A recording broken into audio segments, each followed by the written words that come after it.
Hello everyone, welcome back to our channel. Ugadi అంటే కాలగణాన్ని, గ్రహ నక్షత్ర ఋతు మాస వర్షాదికులను బ్రహ్మదేవుడు ఈ రోజు వర్తింపజేస్తాడని నమ్మకం. అంతేకాకుండా వసంత ఋతువు కూడా ఈ రోజు నుంచే ప్రారంభమవుతుంది. అందుకే నూతన జీవితానికి నాందిగా ఉగాది పండుగ జరుపుకుంటాము. ఉగాది రోజు ముఖ్యమైన వంటకం మనకి ఉగాది పచ్చడి. ఈ పచ్చడి ఒక్కొక్క పదార్థానికి, ఒక్కొక్క భావానికి, అనుభవానికి ప్రతీక. షడ్రుచులు అంటే తీపి, పులుపు, ఉప్పు, కారం, చేదు, వగరు, ఈ ఆరింటిని కలిపి మనము ఉగాది పచ్చడి చేసుకుంటాం. మరి అది ఎలా తయారు చేయాలో చూసేద్దాం పదండి. ముందుగా ఒక చిన్న నిమ్మకాయ సైజ్ అంతా చింతపండును నానబెట్టుకొని అందులో వాటర్ పోసుకొని గుజ్జు తీసుకోవాలి. ఇక్కడ నేను చింతపండు నుంచి తీసిన గుజ్జుని ఒక అరకప్పు తీసుకుంటున్నాను. ఇక్కడ చింతపండు మనము పులుపు కోసం తీసుకున్నాము. ఇక్కడ అవసరమైతే కొంచెం నీళ్లు కూడా కలుపుకోవచ్చు. తర్వాత ఇందులో తీపి కోసము 1 టేబుల్ స్పూను తురిమిన బెల్లాన్ని వేసుకుంటున్నాను. తర్వాత 1/2 టీ స్పూను ఉప్పు వేసుకుంటున్నాను. తర్వాత కారం కోసము 1/2 టీ స్పూను మిరియాల పొడి వేసుకుంటున్నాను. తర్వాత చేదు కోసము 1 టీ స్పూన్ వేప పువ్వులను వేసుకున్నాను. తర్వాత వగరు కోసము లేత మామిడికాయని, చిన్న పిందెలు ఉంటాయి కదండి, వాటిల్ని చిన్న చిన్న ముక్కలుగా కోసుకొని ఒక 1/2 కప్పు యాడ్ చేసుకున్నాను.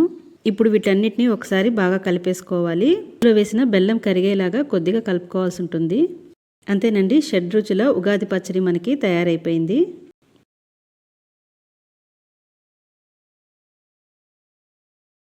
ఇవాల్టి వీడియోలో మన ట్రెడిషనల్ స్వీట్ అయిన బొబ్బట్లని సింపుల్గా కొత్తగా చేసే వాళ్ళు కూడా పర్ఫెక్ట్గా చేసే విధంగా ఎలా చేసుకోవాలో చూద్దాము. ఈ బొబ్బట్లని ఒక్కొక్క ప్రాంతం వారు ఒక్కొక్క రకంగా పిలుస్తుంటారు. మేమైతే బొబ్బట్లు అంటామండి. మరి మీరేమంటారో కమెంట్ సెక్షన్లో చెప్పండి. అంతేకాకుండా రెగ్యులర్గా చేసుకునే మైదా పిండితో కాకుండా కొంచెం హెల్దీగా గోధుమ పిండి ప్లస్ మైదా పిండి కలిపి ఇక్కడ నేను చేస్తున్నాను. మరి ఇది ఎలా తయారు చేయాలో చూసేద్దాం పదండి. దీనికోసం ఫస్ట్ చేయాల్సిన పని, ఒక 2 గంటల ముందర పచ్చిశనగపప్పుని నానబెట్టుకోవాలి. నేను ఈ గ్లాస్ నిండా 1 గ్లాస్ తీసుకున్నాను. శుభ్రంగా 2 టైమ్స్ వాష్ చేసి నానబెట్టేసుకున్నాను. పప్పు కూడా నానిపోయింది, చూస్తున్నారు కదా. సో దీన్ని అయితే పక్కన పెట్టేసుకుందాము. ఒక వడల్పాటి గిన్నెలో సేమ్ ఇందాక ఏ గ్లాస్తో అయితే పప్పు తీసుకున్నానో అదే గ్లాస్తో మెజర్మెంట్స్ చూపిస్తున్నాను నేను ఇక్కడ నేను 1 గ్లాసు గోధుమ పిండికి 3/4 గ్లాసు మైదా పిండి వేసుకున్నాను. అందులో కొద్దిగా సాల్ట్ అండ్ చిటికెడు పసుపు అనేది కలర్ కోసమే, అక్కర్లేదనుకుంటే దాన్ని స్కిప్ చేసుకోవచ్చు. ఈ మొత్తం కూడా ఒకసారి కలిపేసుకుందాం బాగా.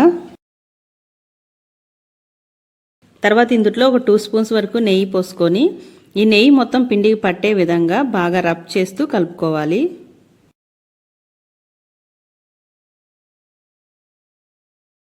ఇలా బాగా కలుపుకున్న తర్వాత నెక్స్ట్ మనము ఇందులో కొద్దిగా నీళ్ళని యాడ్ చేసుకుంటూ పిండిని అయితే కలుపుకోవాలి.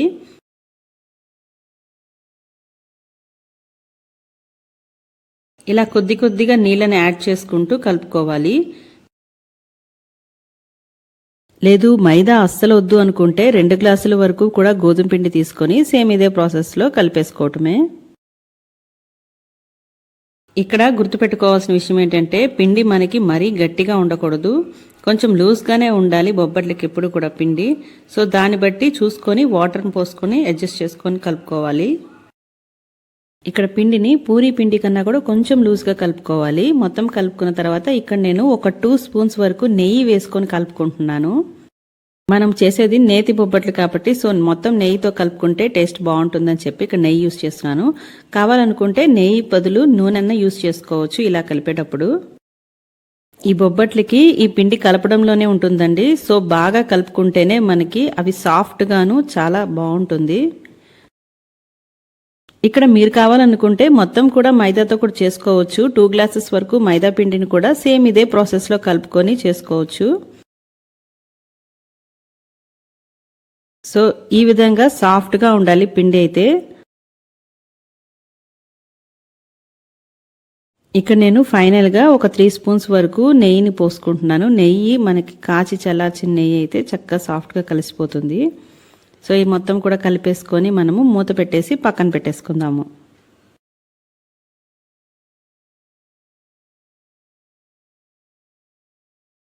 ఈ పిండిని ఒక 2-3 అవర్స్ కానీ మనము నానబెట్టుకున్నామంటే మనకి బొబ్బట్లు చాలా సాఫ్ట్గా వస్తాయి. సో నేను ఇక్కడ నెయ్యి అప్లై చేసేసుకొని మొత్తం కూడా మూత పెట్టేసుకుంటున్నాను.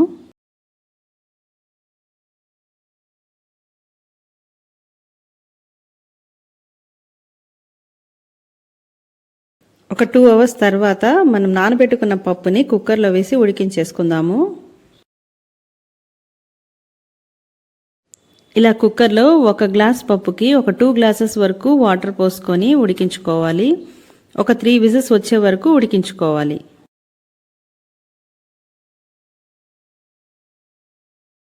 ఖచ్చితంగా ఒక 3 to 4 విజిల్స్లో ఆపేసుకోవాలి. లేకపోతే వెంటనే ఇది ఉడికిపోయి మొత్తం పేస్ట్ అయిపోతుంది.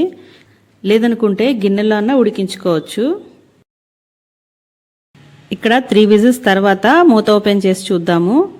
పప్పు చక్కగా ఉడికిపోయింది.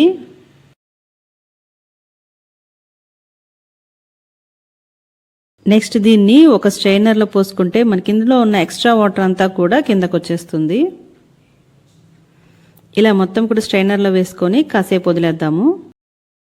ఇలా సెపరేట్ చేసిన వాటర్ని వేస్ట్ చేయకుండా మనం పప్పు చారు ఏమన్నా పెట్టుకుంటే అందులోనే యాడ్ చేసుకోవచ్చు. సో ఈ పప్పు ఆరిపోయిన తర్వాత మిక్సీ జార్లో వేసుకొని మెత్తగా పేస్ట్ చేసుకోవాలి. తర్వాత మనము స్టవ్ ఆన్ చేసుకొని ఒక వెడల్పాటి ప్యాన్ పెట్టుకొని అందులో మనం ఏ గ్లాస్తో అయితే పప్పు తీసుకున్నామో సేమ్ అదే గ్లాస్తో 1 గ్లాస్ వరకు బెల్లం తీసుకుంటున్నాను. ఇక్కడ నేను 1 గ్లాస్ పప్పుకి 1 గ్లాస్ బెల్లం సరిపోతుంది. మీకు ఇంకా స్వీట్నెస్ ఎక్కువ కావాలనుకుంటే ఇంకొంచెం యాడ్ చేసుకోవచ్చు. సో మనం ఇందాక గ్రైండ్ చేసి పెట్టుకున్న పప్పుని కూడా ఇందులో వేసేసుకొని మొత్తం కలిపేసుకోవాలి. ఇలా మొత్తం కలిసేలాగా కలుపుకోవాలి.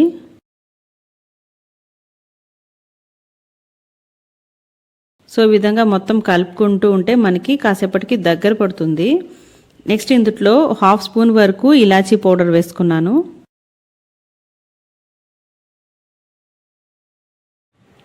మనకి ఇక్కడ కన్సిస్టెన్సీ మొత్తం కూడా దగ్గర పడే వరకు కూడా కంటిన్యూగా కలుపుకుంటూ ఉండాలి. చూస్తున్నారు కదా ఇక్కడ మొత్తం దగ్గర పడిపోయింది. సో ఈ స్టేజ్లో ఉన్నప్పుడు ఒక 2 స్పూన్స్ వరకు నెయ్యి వేసుకొని మరోసారి నేను కలుపుకుంటున్నాను. మనకి పిండి మొత్తము ప్యాన్ నుంచి సెపరేట్ అయినట్టు ఇలా దగ్గరకు వచ్చేస్తుంది అనమాట. సో ఇలా ఉంటే మనకి తయారైపోయినట్టే. మీరు కావాలనుకుంటే కొద్దిగా స్పూన్తో తీసుకొని చేత్తో ఇలాగ బాల్లా చేస్తే చక్కగా బాల్లా రావాలన్నమాట, చేతికి అంటుకోకుండా. అలా వచ్చిందంటే పిండి మనకి రెడీ అయిపోయినట్టే. ఒకవేళ రాలేదు అంటే ఇంకొంచెం సేపు స్టవ్ మీద పెట్టుకొని కలుపుకోవాలి.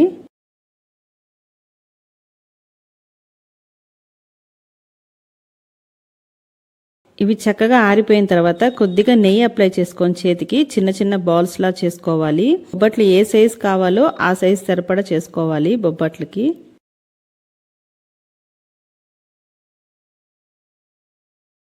ఇలాగా బాల్ సైజులో చేసుకొని మనం అన్నీ కూడా పక్కన పెట్టేసుకోవాలి. ఇలా పిండి మొత్తం కూడా చిన్న చిన్న బాల్స్ చేసుకొని మొత్తం పక్కన పెట్టేసుకుందాం ఒకేసారి.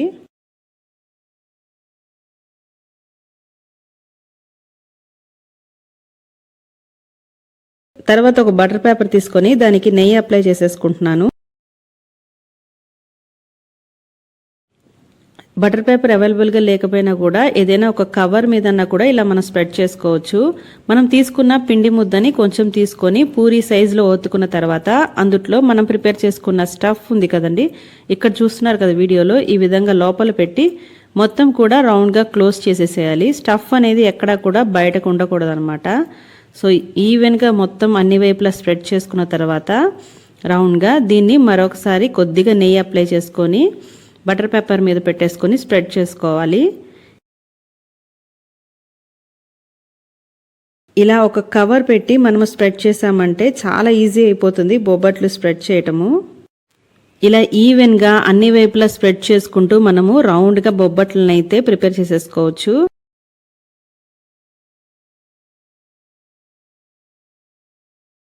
ఈ విధంగా చేసుకోవడం వల్ల చాలా సులువుగా అయిపోతుంది మనకి బొబ్బట్టు ప్రిపేర్ చేయటం అనేది. చూస్తున్నారు కదా నీట్గా స్ప్రెడ్ అవుతుంది అన్ని వైపులా.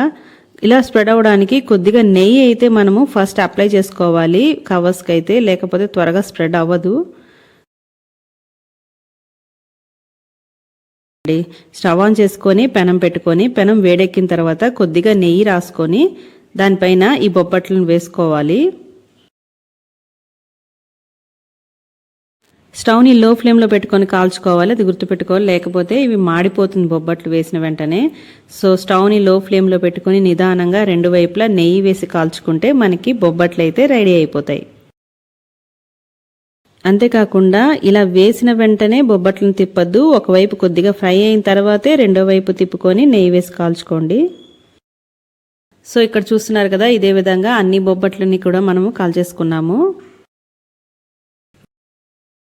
మనం పండుగలకైనా ఏ దేవతలకైనా ప్రసాదంగా చేయాలంటే ఫస్ట్ పరమాన్నాన్నే మనం చేస్తాము. సో ఆ పరమాన్నం చేయడం చాలా తేలిగ్గా పక్కా కొలతలతో చూపించబోతున్నాను ఈ వీడియోలో. కొత్తగా వంట చేసే వాళ్ళన్నా కూడా ఎటువంటి కన్ఫ్యూజన్ లేకుండా ఈజీగా చేసేయచ్చు. రెగ్యులర్గా చేసుకునే విధానంలా కాకుండా గుళ్ళల్లో మనకి ఇస్తారు కదండి, సో ఆ టేస్ట్ వచ్చే విధంగా కొంచెం డిఫరెంట్గా చేయబోతున్నాను. మరి ఇది ఎలా చేయాలో చూసేద్దాం పదండి. దీనికోసం మొదటిగా అయితే నేను ఇక్కడ 1 గ్లాసు బియ్యం తీసుకుంటున్నాను. చూస్తున్నారుగా, ఈ గ్లాస్తోనే నేను అన్నిటినీ కొలతలతో సహా చూపిస్తాను.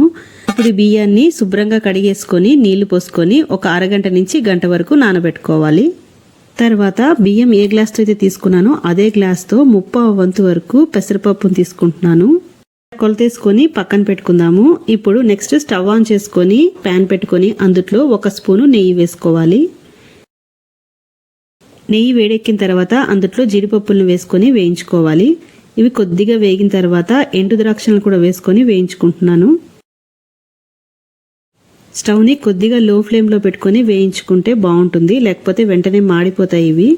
సో ఈ విధంగా వేగిన తర్వాత వీటన్నిటిని తీసుకొని ఒక గిన్నెలోకి తీసుకుంటున్నాను. తర్వాత ఇదే ప్యాన్లో మనం ఇందాక 1/2 గ్లాసు వరకు పెసరపప్పుని కొలతేసుకున్నాం కదండి. సో ఆ పెసరపప్పు శుభ్రంగా కడిగేసుకొని ఈ పెసరపప్పు లైట్ గోల్డెన్ బ్రౌన్ కలర్ వచ్చేంత వరకు ఫ్రై చేసుకుంటే సరిపోతుంది. స్టవ్ని లో ఫ్లేమ్లో పెట్టుకొని ఫ్రై చేసుకోవాలి. ఇది ఫ్రై చేసేటప్పుడు చూస్తున్నారు కదా, ఈ విధంగా లైట్ మనకి బ్రౌన్ కలర్ షేడ్ వచ్చేంత వరకు ఫ్రై చేసుకుంటే సరిపోతుంది. ఇప్పుడు దీన్ని ఇంకో ప్లేట్లోకి ట్రాన్స్ఫర్ చేసేసుకుందాము.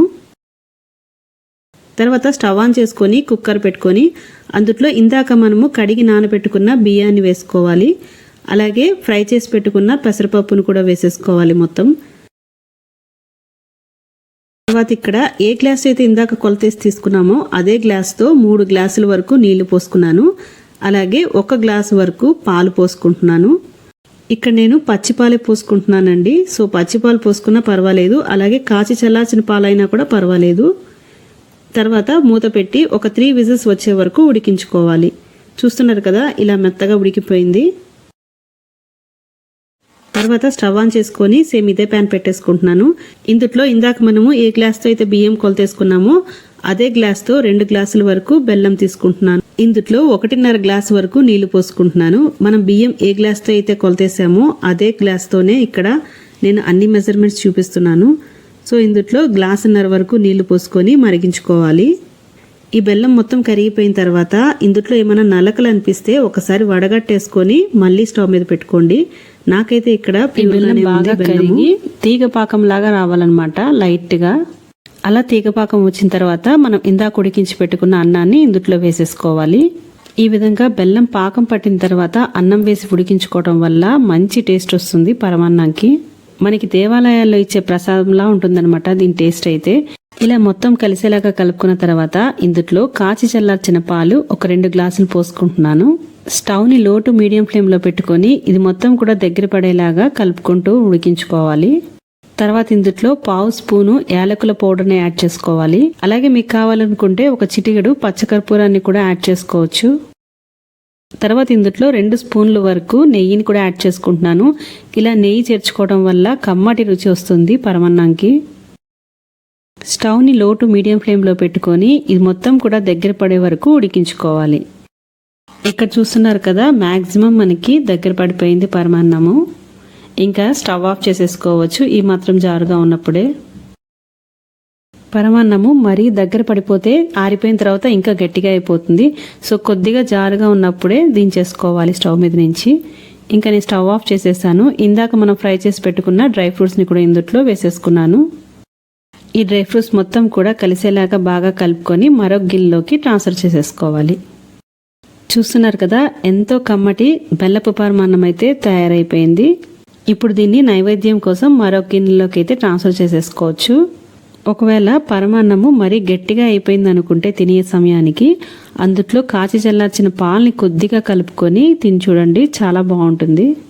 మన సబ్స్క్రైబర్స్ అందరికీ కూడా మీకు మీ కుటుంబానికి ఉగాది పండుగ శుభాకాంక్షలు. నెక్స్ట్ వీడియోలో మళ్ళీ కలుసుకుందాం. Thank you for watching. Have a nice day.